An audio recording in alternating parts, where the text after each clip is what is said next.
Welcome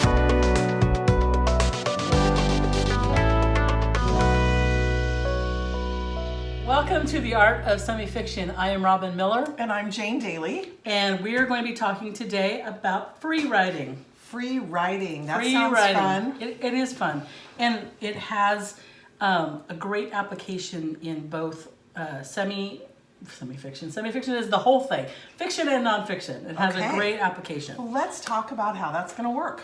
Okay, so there are two definitions of, I'm going to cover my notes. I'm not letting you see. I want you to tell me what your definition of free writing is. I have two.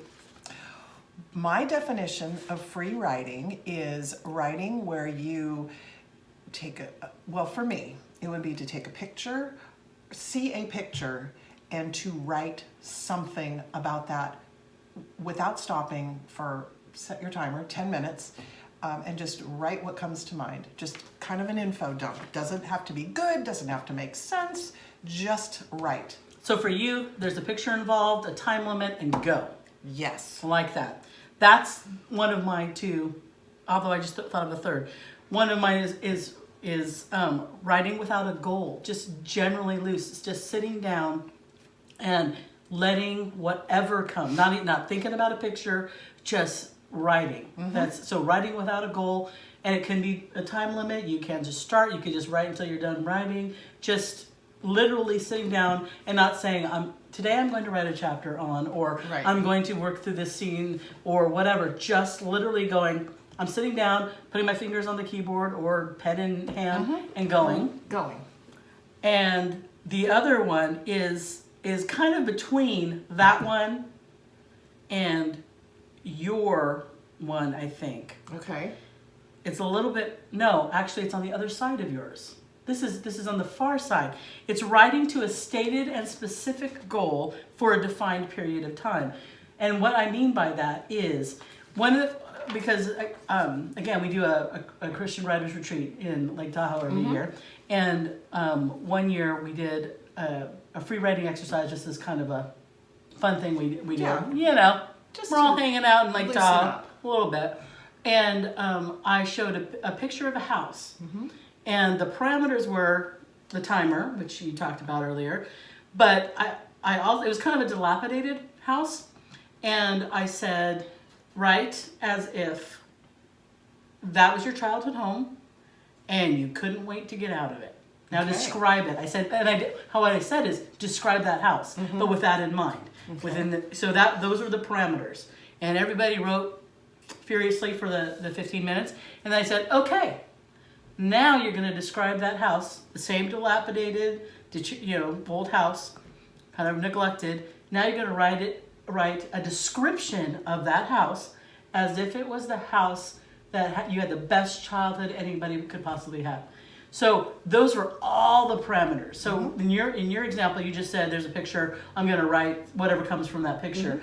But I tightened it even more, saying, give me, if that was a horrible situation, describe the house. Not just because some people, if you just say free write, they might say, they might have a dialogue, or they might have characters, and they might whatever. I limited it to describing that house, but with one thing in mind, and then describe the house with another thing in mind. So those are the three kind of things that you can have as free writing. Why do we do it? Give me some reasons why you ever would free write. Very specifically, there was a time when I was writing the caregiving book that I wrote, the caregiving season, and I was stuck. And so I sat down and said, I just started writing. I said, I hate my life sucks, I'm taking care of my mom, I'm very unhappy about it, I'm feeling sorry for myself. And I started writing all the emotions that I was feeling. And then as I kind of got that gunk out and kept writing, I realized that the second half of what I wrote, I could actually use in the book. I didn't put in the book, my life sucks, I hate my life, my mom is, driving me crazy. But it loosened up that, almost like a snake in your drain, or or a plunger in your toilet.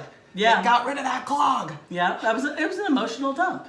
You needed to get through those emotions before. Yeah, that's absolutely one of the benefits of That's only one reason. That's a great reason, though.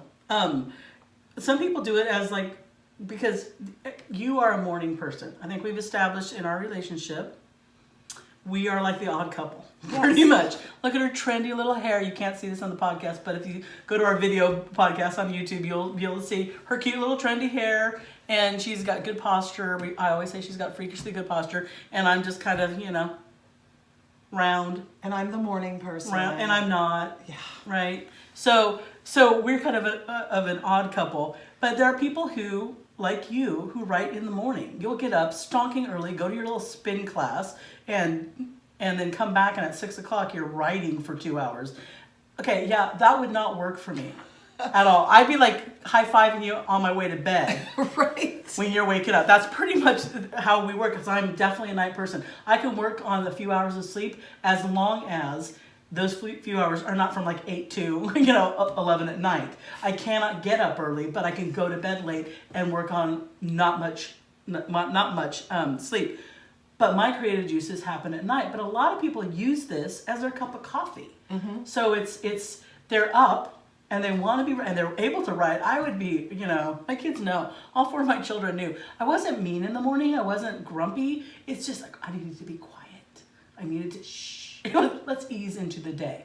My brain, if I said at 6 o'clock, sit down and write for 2 hours, it would laugh and laugh and laugh, right? Yeah, and if I had to write after 9 o'clock at night, it would be gibberish.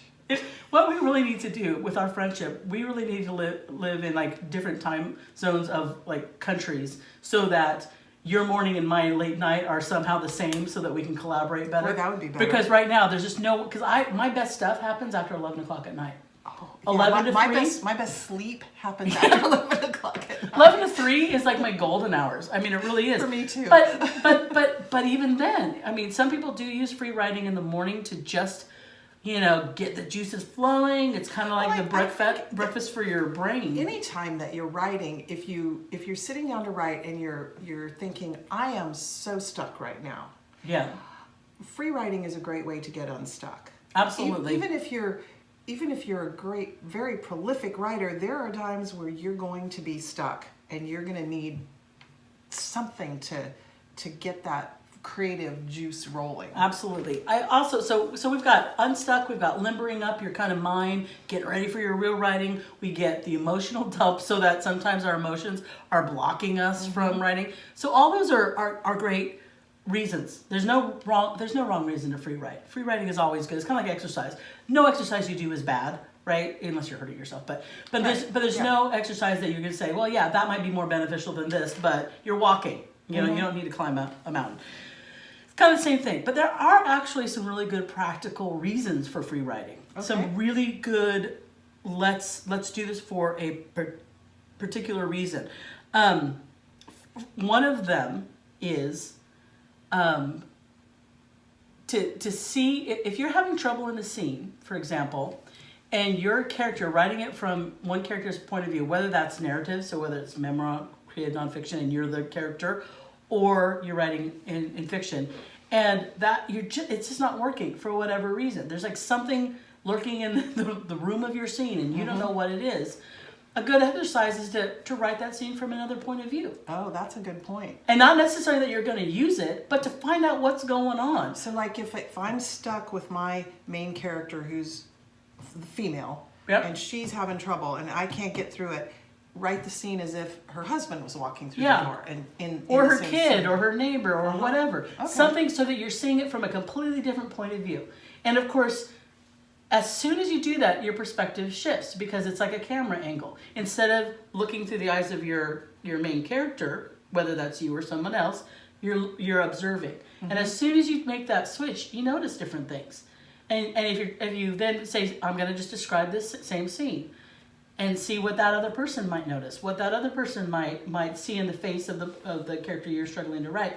So that's a wonderful way of getting more information about a scene. What is really going on here? And especially in relationships that, for example, the memoir that I finished, there are some scenes in there I knew, because it's my memoir, it's my story. So I can write from me.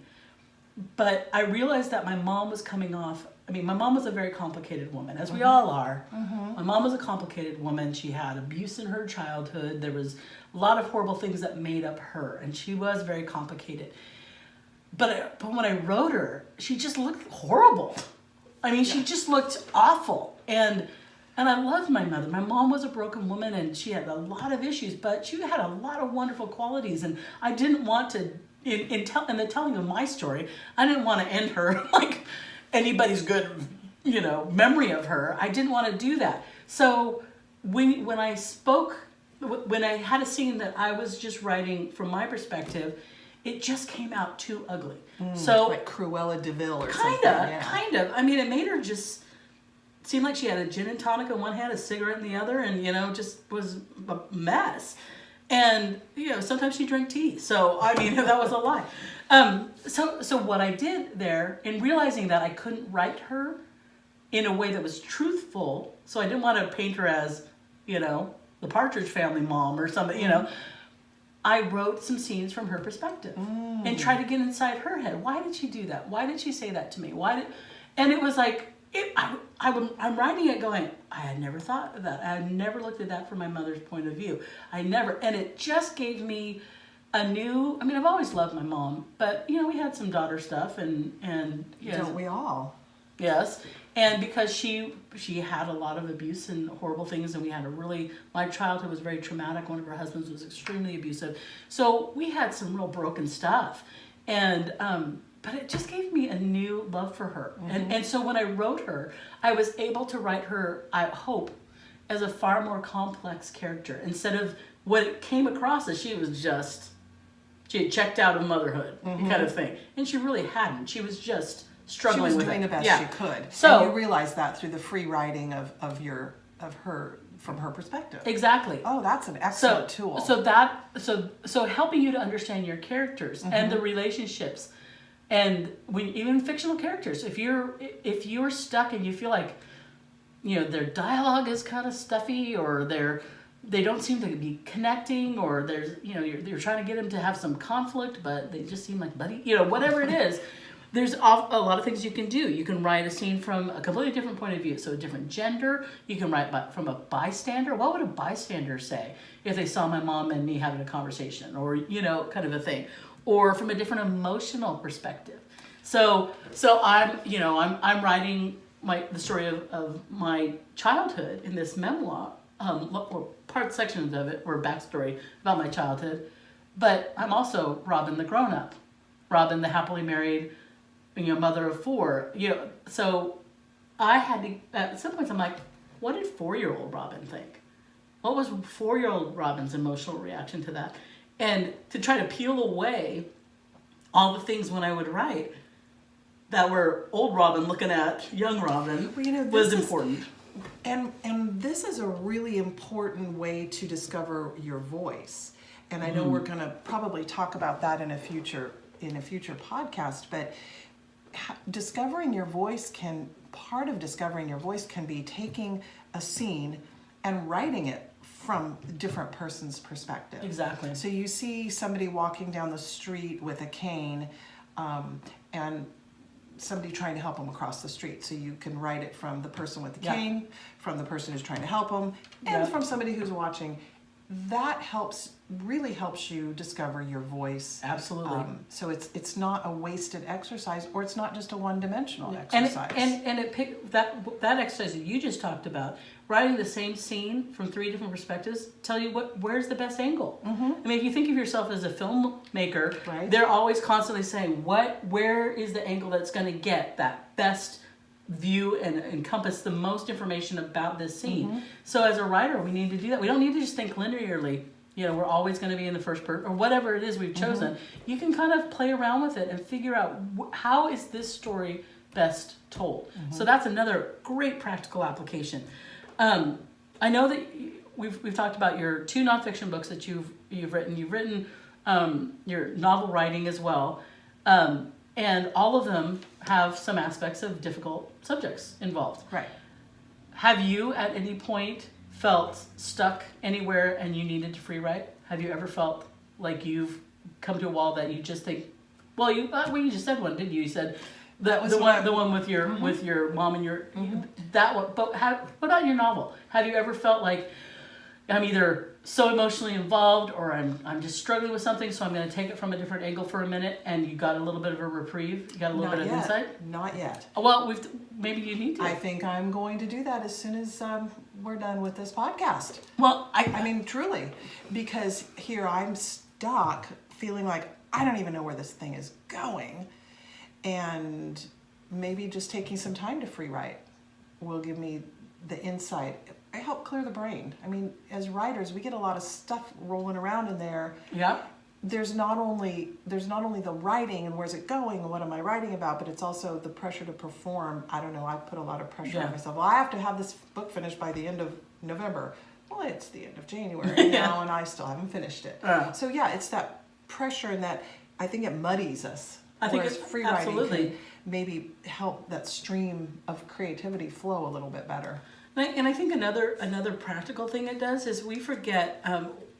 We've talked about one of my favorite authors who's not published yet, but when she does, she's going to publish 10 things in a year. She's just amazing.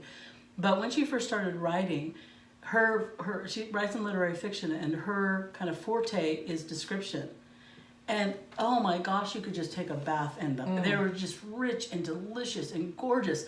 And I didn't care that there was no point really other than the beautifulness of them. I mean, they weren't really serving the story very well, but oh my gosh, I didn't care.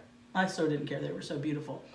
So we've been talking about how description needs to do work. Everything in your book, whether it's a fiction or nonfiction book, it's got to be there for a reason. So even describing a scene has to do some work. Mm-hmm. So in that example that we talked about that we had done at the Lake Tahoe Writers Retreat, when I said, describe this house, this dilapidated house, as if you had a great childhood there. Describe this house as if you had a horrible childhood there. You if you take out, nobody who's reading it is going to hear the instruction, describe this house as if you've had a bad childhood there. But you were there. Weren't the descriptions like not even the same house? It almost sounded like the richness of the joy that came through in this dilapidated house description was palpable, and the trauma that came through, just the description of the sagging boards and the peeling paint And the hiding places. Exactly. So the choices we make when we write about something need to be intentional. Well, the other thing that I believe that free writing helps you with is really to discover what you're writing about. Yeah. So I have a picture on my bulletin board, and it's of my brother and my grandmother and me, and I was maybe 17, 18 years old, and we were in Europe, and we all have we're eating fondue. So we all have fondue forks, and we're smiling as we're plunging it into the fondue pot. You can't see the fondue pot. But I started free writing, and I'm talking about stabbing things that are moving and killing, and we're all smiling as they're sizzling. And I thought, wow, why am I writing this stuff? This is so ugly, and yet it was such a wonderful time. So it really makes you realize, wow, I'm really good at writing this. Whereas writing about the house where I had a great childhood, but it was more difficult for me because I really wanted to write about having the horrible childhood and the scariness of the trees. Well, and that kind of goes to when you say find out what you're really writing about. Maybe your childhood was fine, but maybe there was something inside of you that an experience or just a lot of kids just kind of come out of the chute feeling not good enough, or they make a mistake when they're young and they feel like it brands them, or whatever. There's something in you that you've had some experiences that was connecting to. So it may have come out in a picture of your family, but the theme might have come from somewhere completely different. So you can, when you're free writing, and we've also gone through this in a course I do on learning what you're really writing about. You go through a series of exercises, and you can't help, when you do those exercises, those writing exercises, you can't help but write about what's important to you.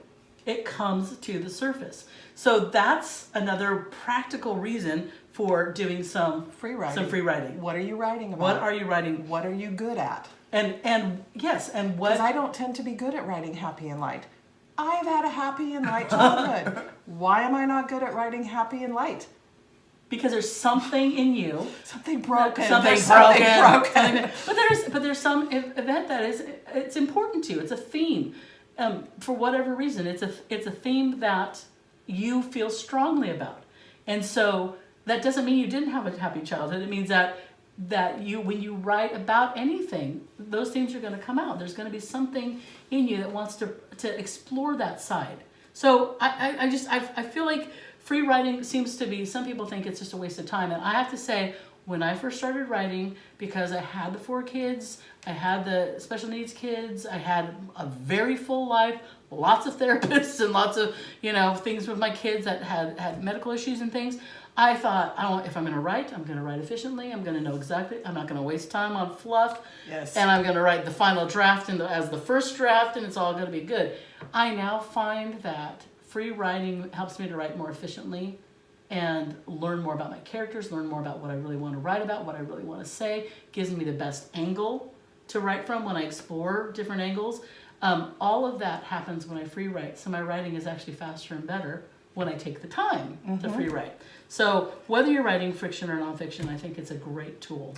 It's a good exercise to do, is to free write and to schedule time to do it. Yes. I mean, I think it's kind of like the devotionals of writing. I think you should just schedule a time. And there's something so I find a lot of my free writing takes place in my journal. Yeah. Which we're going to talk about at a later podcast, is about journaling. But that's a good place to free write. If you feel like, I don't want to sit at my computer and do that because it's going to be a waste of time, write it in your journal. Yeah. As you're having your devotion, you can free write to God. Exactly. And that idea of not having any, there's wonderful things that you can learn from it. Free writing is free writing. Mm-hmm. Let it be let it be free. Let it do work for you. Let it not be free. Exactly. Be free. Exactly. Well, this has been The Art of Semi-Fiction. I am Robynne Miller. I'm Jane Daly. And we are we're struggling with our tagline because we're a little tired today. We explore every corner of the written word. That is what we do. Every corner of the written word. That is what we do. So I hope that you will subscribe. I hope that you will share, and I hope that we will see you next time. Thank you.